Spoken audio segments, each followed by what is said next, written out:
RRF Caserta. South Italy, in English language. Hello and welcome back to the Deep Dive. Today is Saturday, February 21st, 2026.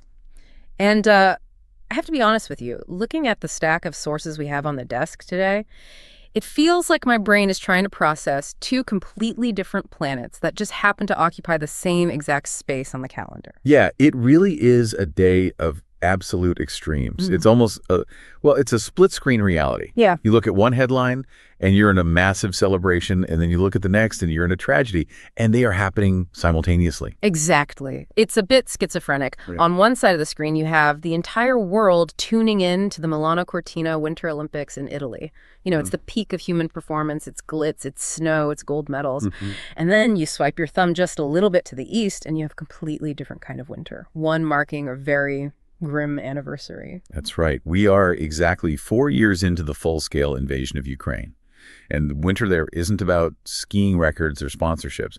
It's about weaponized weather. We're seeing temperatures plummeting to minus 20 degrees Celsius, energy infrastructure under constant fire, and a diplomatic stalemate that just won't budge. So here is our mission for this deep dive. We are going to navigate this concept of basically two winters. We're going to take you from the front lines in the Sumy region to the negotiation tables in Geneva, and then all the way to the slopes of Cortina. That's a lot of ground to cover. It is. And you might be wondering how on earth we're going to connect a $16 million Pokemon card, a blocked European Union loan, and soldiers legally freezing their genetic material to preserve the future of their nation. I mean, it sounds like a totally random list. Right. But when you actually look at the data, the connection is quite profound. It leads us to a single uncomfortable question. What do we actually value in 2026? Is it a collectible card? Is it territory? Or is it the biological future of a generation? Okay, let's unpack this. We have to start with the immediate reality on the ground, because the weather reports coming out of Kyiv are honestly terrifying. We have a quote here from Ursula von der Leyen, the president of the European Commission, and she didn't mince words this week. No, she didn't. She said explicitly, Russia is using the cold as a weapon of war. And we really need to be clear that this is not a metaphor. She isn't speaking poetically here. If you look at the reporting coming out of Kyiv and other major cities, the temperature is forecasted to hit minus 20. Which is incredibly cold. Right. But in a normal functional city, minus 20 is just a cold day. You turn up the thermostat, you make some tea, you stay inside. Sure. But in Ukraine right now, the infrastructure to turn up the thermostat is being systematically dismantled. Right. Despite all the talk we've heard recently about an energy truce or trying to find some sort of stability, the sources are clear. Russian strikes are specifically targeting heating plants. We have reports of people living in flats in Kyiv where the indoor temperature is hovering around 2 degrees Celsius. 2 degrees. That is basically living inside a refrigerator. Actually, it's colder than some refrigerators. And it's not just bad luck. It's a specific military doctrine, isn't it? It is. Military analysts call this breaking the rear. Breaking the rear. Yeah, the logic is brutal. But from a strategic standpoint, it's effective. You aren't just trying to take a trench line or capture a village. You're trying to make life so physically unbearable for the civilian population that their morale collapses. Wow. You force a mother or a grandfather to choose between freezing to death or capitulating. And there's an architectural vulnerability here, too, that I hadn't really considered until reading the BBC report. They point out that Soviet-era urban planning is actually working against Ukraine right now. Exactly.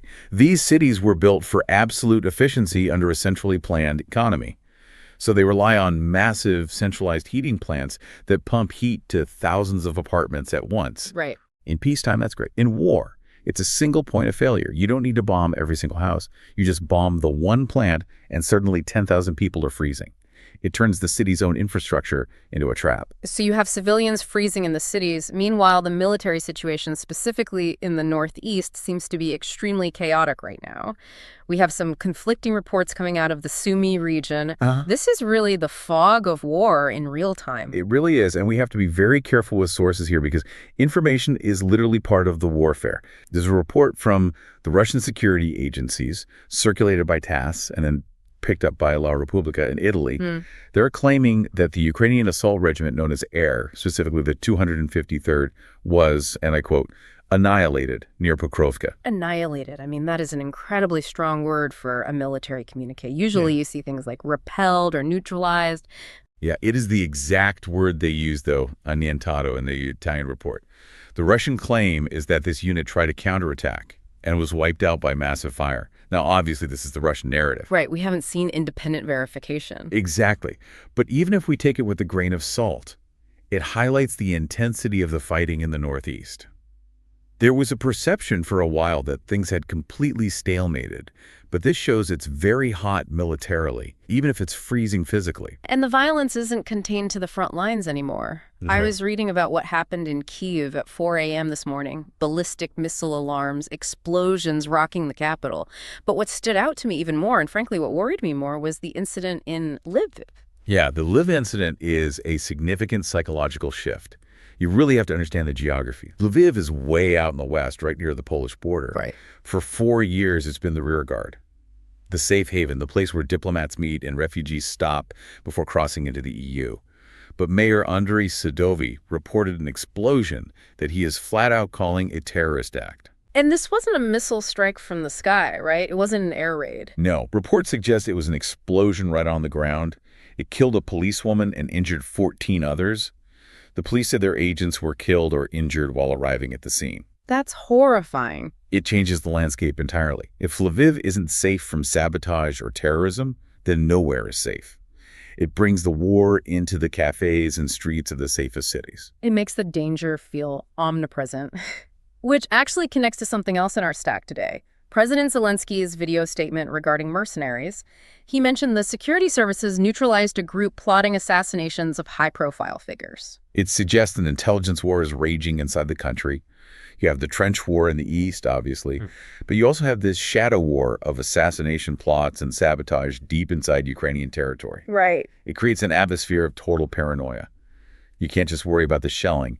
You have to worry about who is renting the apartment next door. Speaking of the trench war and the long-term impact, there is a piece of news here that I found, honestly, just heartbreaking. It's a headline from the BBC that reads, "Facing a demographic catastrophe, Ukraine is paying for troops to freeze their sperm."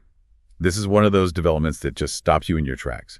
We are seeing legislation that actually funds the cryopreservation of reproductive cells, sperm, and eggs for soldiers. Just think about the emotional weight of that for a second. You are a young man or woman heading to the front where minus 20 degrees and artillery fire await you. You know the odds, and your government is saying, here, let's freeze your genetics just in case. Yeah. It's a staggering admission of mortality on a state level. It speaks to the existential nature of this war. The BBC source specifically mentions a population plummet. You have millions who have fled, thousands killed. The state is trying to ensure that even if the soldiers die, their lineage and by extension, the nation's future population can continue. It's a very literal interpretation of fighting for the future. Usually that's a political slogan. Here it's a medical procedure. And it ties perfectly into the civilians to soldiers piece we looked at earlier. These aren't career military personnel. These are people who were teachers, engineers, baristas in 2022. Right, ordinary people. Their psychology has been fundamentally altered. Now, they're literally thinking about their legacy in a test tube because they can't guarantee their survival through the winter. It's devastating. But while they are fighting with rifles and freezing their future, there's a whole other war happening in the digital sphere. The technology angle in our notes really caught my eye because it shows just how weird modern warfare has become. You're thinking about Starlink. I am. The reporting says that Elon Musk has cut Starlink access for Russian forces.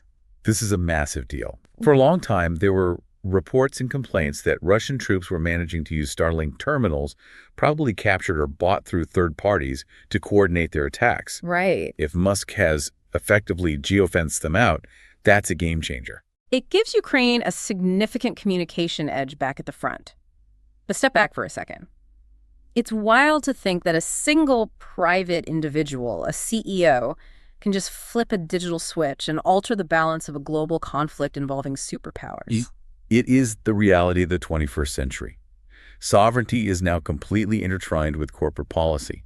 The battlefield isn't just mud anymore, it's bandwidth. Yeah. But while Ukraine might have gotten a win on the tech front with Starlink, the diplomatic front is looking much, much bleaker. You mean the Geneva talks? Yes. For the first time since 2022, we had trilateral talks. Kiev, Moscow, and Washington all sitting down in Geneva. Which sounded promising on paper. It did. But they ended after just 2 days without a breakthrough. The reporting called the issues thorny, which is a polite diplomatic way of saying they are seemingly impossible to resolve. What are the main sticking points right now? Territory is the obvious one, but specifically the nuclear plant. Europe's biggest nuclear plant is still occupied by Russia. Neither side can budge on these without losing massive face or strategic security. So we have a stalemate. Right. They are talking, which is better than not talking, but they aren't agreeing on anything. And meanwhile, Europe itself seems to be arguing with itself. I saw reports about Hungary and Slovakia causing headaches again. It's the internal friction of the EU. Budapest is vetting the final green light on a major loan to Ukraine. But it gets worse. There are reports that Viktor Orban and Robert Fico of Slovakia are making threats regarding energy supplies. Specifically the Druzhba pipeline, right? Exactly. Orban is reportedly threatening to cut off electricity exports to Ukraine. Wait, we need to context this for the listener. How much of Ukraine's electricity imports actually come from that direction? Almost half. Wow. Okay, so let's connect the dots here. It's minus 20 degrees. Russian missiles are hitting heating plants inside the country. And your neighbor to the west, a supposed EU partner, is threatening to cut off half your imported electricity. That is the squeeze Ukraine is facing. It's coming from both sides. It's a pincer movement, one military, one economic.